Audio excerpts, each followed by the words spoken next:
আবারও ব্যাংককে স্বামীর হাত ধরে অঝরে কাঁদছেন রুবায়েত ফাতেমা তনি।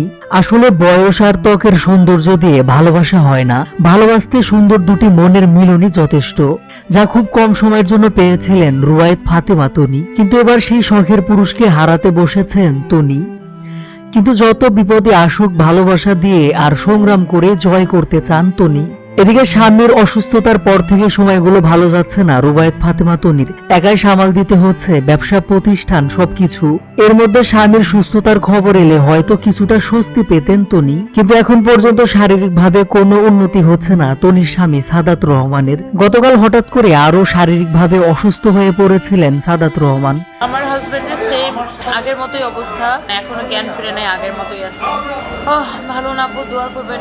আজকেও খুব খারাপ ছিল, হঠাৎ করে প্রেশার খুব ড্রপ করে গেছিল, মানে প্রেশার নাই।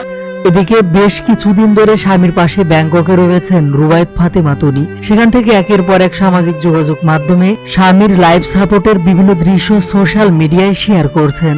এর আগে তনির শেয়ার করা ভিডিওতে দেখা গিয়েছিল ব্যাংককের হাসপাতালে ছোট্ট একটা রুমে দীর্ঘদিন ধরে কোমায় চলে গিয়ে শুয়ে রয়েছেন তনির স্বামী সাদাত রহমান। পাশে বসেই স্বামীর দিকে তাকিয়ে রয়েছে তনি।